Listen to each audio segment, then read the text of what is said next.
Si vous êtes auditeur et auditrice de podcasts de montagne ou de science, vous avez déjà entendu ma voix dans le camp de base ou dans le podcast Écho de Sciences Grenoble.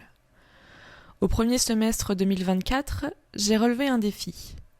Accompagner les étudiants et étudiantes en master communication et culture scientifique de l'université Grenoble-Alpes. Ensemble, nous avons réalisé 5 épisodes pour partir à la rencontre des rivières des Alpes, coproduit avec l'équipe de Territoire de Sciences.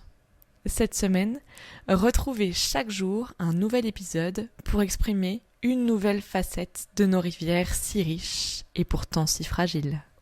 Aujourd'hui, les voix des rivières racontent ces cours d'eau qui menacent les populations des Alpes. Des inondations, des risques et la prévention composent le 4e épisode de cette série. Le camp de base. Rencontre au sommet. Écho Sciences Grenoble.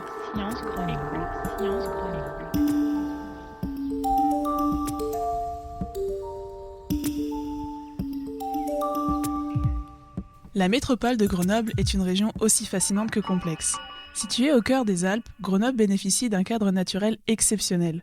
Mais cette beauté cache aussi des défis importants. Entourée de massifs montagneux, la ville est traversée par 3 rivières, l'Isère, le Drac et le Furon.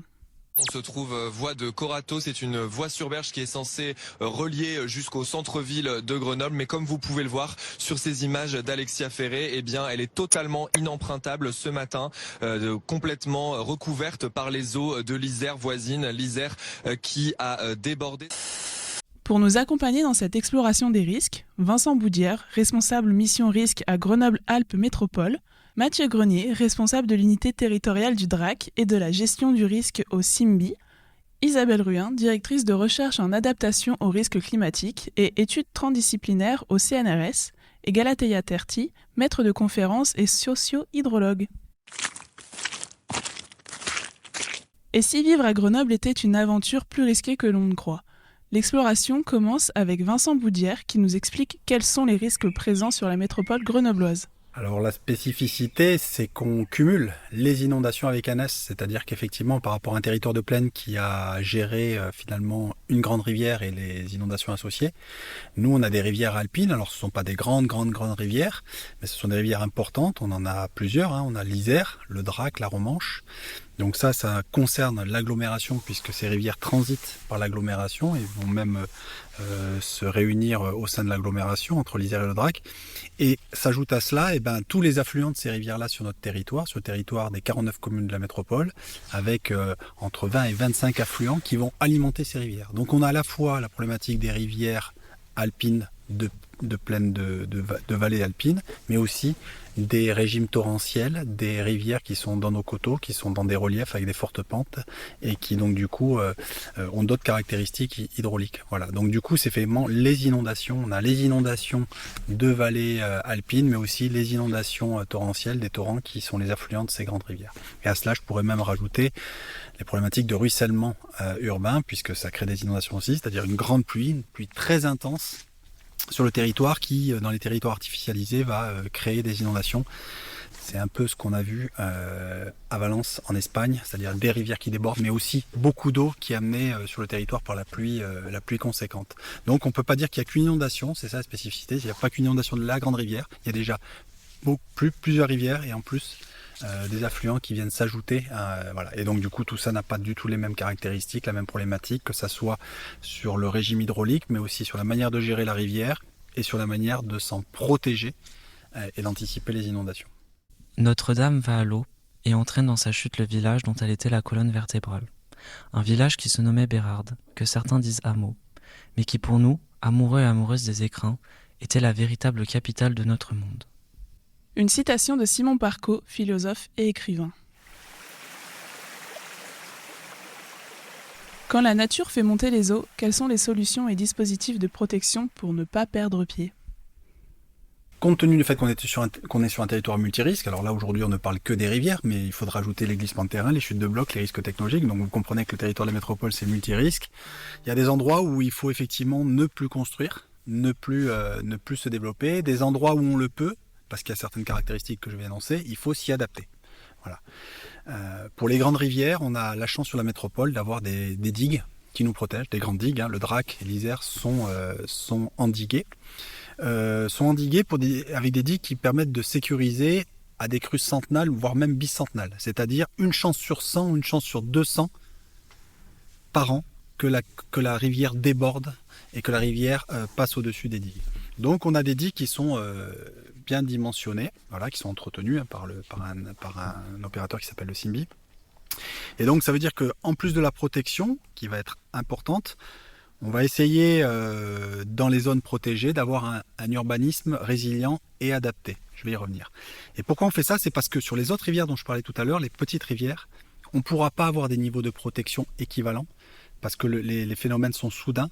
Les phénomènes sont à la fois de l'eau, mais aussi du transport solide. Quand un torrent se met en charge, quand il y a une inondation de torrent, il n'y a pas que de l'eau, il y a aussi des embâcles, il y a aussi de la boue, de la terre. Et ça, c'est très dévastateur sur des pentes. Et donc, on a du mal à canaliser ça. Et donc, sur ces territoires-là, on va être extrêmement prudent d'éviter que le développement se fasse.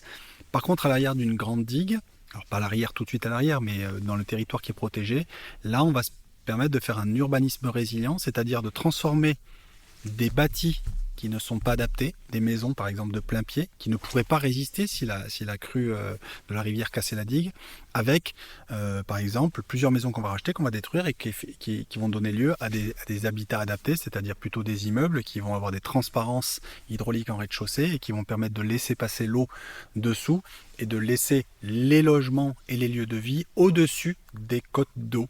Voilà, donc du coup on a à la fois la protection opérée par la grande digue et à l'arrière de ces protections sur les territoires proposés, des réglementations, et le guide permet d'aller vers ces projets-là, de mutation, de transformation de la ville vers quelque chose de plus adapté, de plus résilient. Et on va aussi avoir des systèmes qui vont inonder artificiellement parlant des champs, donc dans lesquels on ne va pas construire, pour écrêter le niveau de crue avant qu'il arrive sur la métropole. Donc ces dispositifs, ils sont au niveau du campus, de la Tailla, de l'autre côté, sur les communes de Mélan, Montbonneau. Et en fait, on fait artificiellement déborder la rivière dès qu'elle atteint un certain niveau pour que le débit qui transite sur l'agglomération soit inférieur que le débit en amont. Donc on a besoin de digues costauds pour tenir les débits. Et pour vous donner un ordre d'idée, on passe de 1800 m3/s, on écrête et on n'a plus que 1400 m3/s qui arrivent sur l'agglomération. Donc ça, c'est effectivement des travaux qui permettent donc d'organiser l'inondation là où on le veut, dans des territoires qui ne sont pas urbanisés et sur lesquels on n'urbanisera pas. Voilà.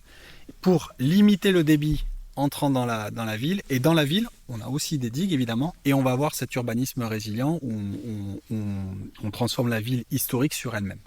Donc on voit bien, là, c'est intéressant la question, c'est que du coup, il y a une approche sur l'aléa, une approche sur la réduction de vulnérabilité, et avec plein de dispositifs qui sont complémentaires, à la fois sur la gestion de l'eau, la gestion de la protection et la gestion de l'urbanisme à l'arrière des protections. Ces champs, ça s'appelle des CIC, champs d'inondation contrôlée. Donc du coup, c'est effectivement des déversoirs qui, à une certaine cote, dès que l'Isère est un peu haute, hop, ça bascule dans ces champs-là pour écrêter, diminuer le pic de crue qui rentre dans l'agglomération. Et ça, donc, c'est gabarisé sur une crue bicentenale, 1800 m3/s, c'est la crue historique de Grenoble, où effectivement Grenoble a été inondée. Donc pour éviter ça, maintenant, on essaye de, quand elle arrive, cette grande crue bicentenale, elle est écrêtée dans ces champs-là. Mais qu'en est-il du côté de Mathieu Grenier ? Moi, ça fait 13 ans que je suis au Simbi. Le Simbi, il a été créé en 2004 et effectivement, au départ, c'était une petite structure, donc un syndicat mixte composé du département de l'Isère et de quelques intercommunalités, donc Grenoble-Alpes Métropole, la communauté de communes du Grésivaudan notamment. Au départ, donc le Simbi portait deux gros projets, le projet Isère-Amont et le projet Romanche-Séchilienne, donc des projets intégrés de prévention des inondations qui allaient sur d'autres axes, notamment le développement des loisirs, le développement et la valorisation des milieux aquatiques. En 2018, l'État a légiféré et a instauré la compétence GEMAPI, donc gestion des milieux aquatiques et prévention des inondations. Et le Simbi a proposé ses services. Donc en l'espace de, on va dire, 3 ans, Ça s'est passé entre 2019 et 2021. Il y a eu beaucoup de membres historiques, dont Grenoble-Alpes Métropole ou la communauté de Communes du Grésivaudan, comme je vous le disais, ont choisi de transférer dès 2019 la compétence GEMAPI au SIMBI. Et donc le SIMBI progressivement a grossi en termes de périmètre. Donc aujourd'hui, il assure la gestion de la compétence GEMAPI sur l'ensemble du sud du département de l'Isère. Alors on a aussi un pôle ouvrage qui gère justement les grandes digues, donc justement sur l'Isère, le Drac et la Romanche, et un petit peu aussi sur l'Oisans, donc sur les digues de la Romanche, mais à Bourdoisan, puisque le SIMBI il est structuré en 6 unités territoriales qui gèrent les territoires que j'évoquais sur le périmètre du SIMBI, plus un pôle ouvrage qui gère les grandes digues, les gros endiguements. Au-delà des aspects techniques, Isabelle Ruin et Galatea Terti évoquent la dimension sociologique des risques. On n'est pas vulnérable de la même façon quand il s'agit d'inondations très rapides, très brutales ou d'inondations très lentes. En fait, quand on est dans le cas d'inondations lentes, on a quand même globalement le temps de réagir. Quand je parle de lent, ça va être des dizaines d'heures, voire plusieurs jours. En gros, on a non seulement le temps d'être prévenu et d'être même de voir éventuellement monter l'eau. Quand on la voit monter, elle monte lentement, donc on a quelque part plus de temps pour réagir. Et en général, ce type d'inondation-là ne fait pas vraiment de morts. Dans ces cas-là, la plupart du temps, des personnes qui ont des difficultés à se mouvoir, à se déplacer, à évacuer, et donc qu'il s'agisse finalement de crues lentes ou rapides, en fait, on a une population qui est particulièrement vulnérable. Vont être des personnes peut-être plus âgées, qui peuvent avoir soit des problèmes de mobilité physique, mais qui peuvent aussi avoir des difficultés à être informés des choses, donc en fait, qui sont un petit peu déconnectés, on va dire, des informations, que ce soit pour des crues un peu rapides ou des crues lentes. Ces personnes-là, c'est des personnes qu'il faut finalement aller aider, aller avertir presque personnellement et aller aider à évacuer. Donc ça, c'est un profil de vulnérabilité spécifique de personnes âgées ou de jeunes enfants, évidemment, aussi. Et le deuxième profil qui, là, va être beaucoup plus spécifique à ce qu'on appelle les crues rapides, donc les inondations brutales, c'est plutôt des personnes en déplacement. Donc c'est-à-dire que dans ces événements-là, même quand on a des alertes, on ne se rend pas compte de la vitesse à laquelle ça peut aller et que parfois, en fait, un petit écoulement sur la route peut vite devenir un écoulement hyper dangereux. Et beaucoup de personnes vont mal estimer, on va dire, le danger que ça peut, le danger qui peut être lié à se déplacer, notamment se déplacer en voiture. Et donc se retrouver piégé dans la voiture. Et ça, c'est des profils qu'on voit très, très régulièrement. En France, chaque crue rapide, même petit événement, il y a souvent quelques décès liés à l'utilisation de la voiture, donc en déplacement. Il y en a eu à Valence, là, aux épisodes où il y a eu 200 morts, là, à Valence, en Espagne, il y a eu énormément d'accidents liés à ça. En fait, oui, c'est plus ou moins, on dit 40% des décès lors des crues rapides qui surviennent dans ces circonstances qu'Isabelle a décrit. Et aux États-Unis notamment, le plus important, c'est jusqu'à 70%, par exemple, aux États-Unis comme Texas ou Oklahoma, où les déplacements en voiture, en fait, ils ont la règle.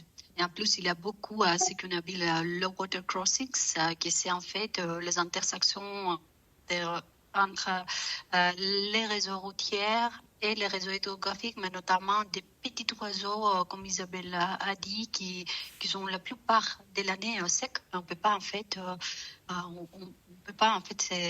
comprendre ou prévoir que ça va être dans quelques minutes un vrai cours d'eau.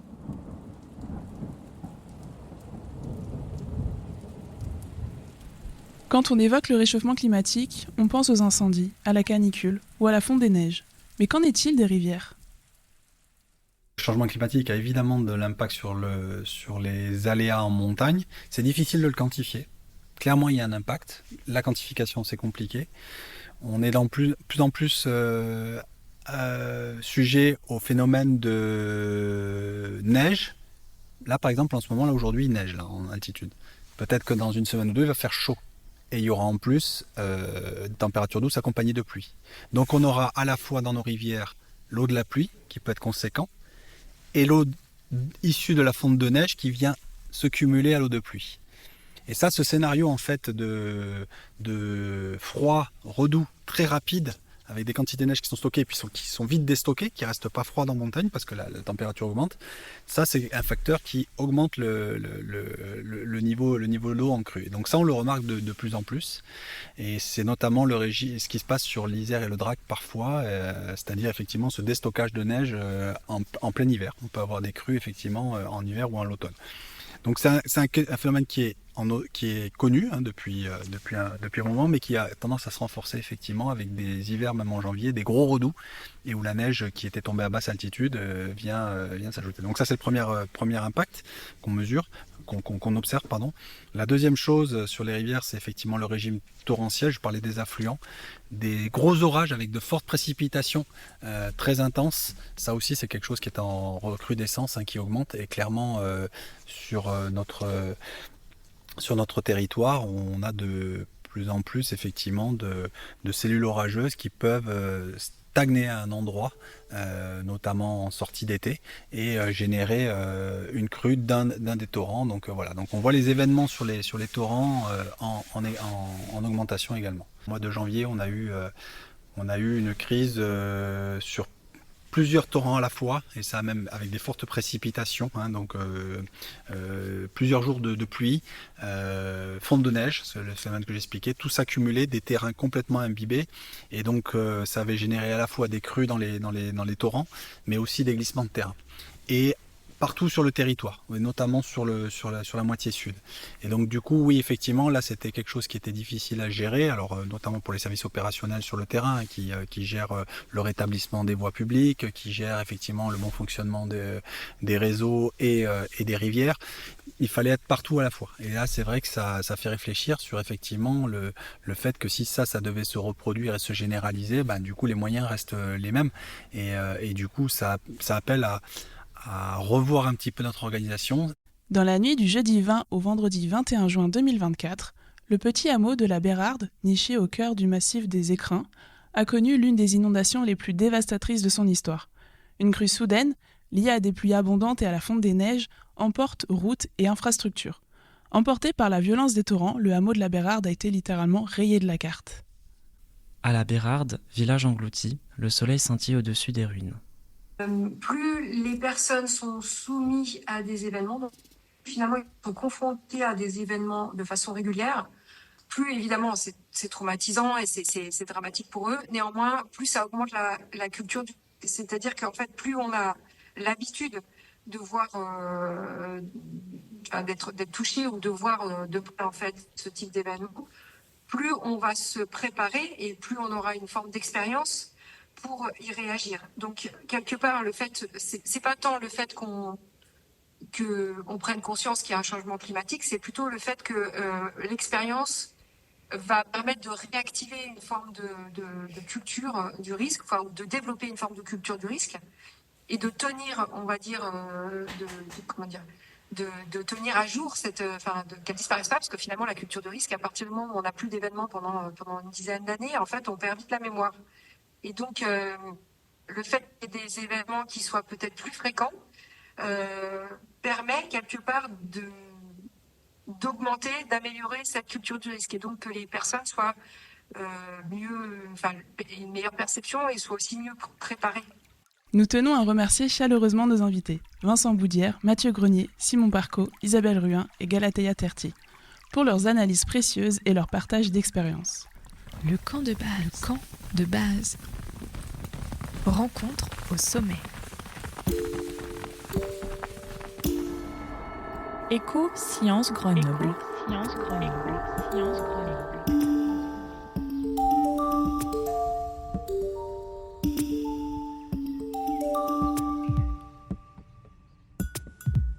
Merci d'avoir écouté Les Voix des Rivières. Cet épisode a été réalisé par Delclos Aurore, Latule Camille, Noël Angélique, Nurizo Jeanne et Richard Fabien. Merci à l'équipe de Territoire de Sciences, Marion Sabourdi, Pascal Moutet, Audrey Kordzinska et Agathe Julliard pour le soutien éditorial. Prochainement dans le podcast, les rivières qui créent des conflits dans les Alpes. Bonjour et merci de me recevoir. Donc, je suis historienne de l'environnement depuis 2070 à l'Université européenne des Alpes, qui est née de l'expansion européenne de l'ancienne Université de Grenoble-Alpes. Je mène donc des recherches sur les grands sujets environnementaux des années 2000 à 2030. Retrouvez le lien de tous les épisodes de cette série en description.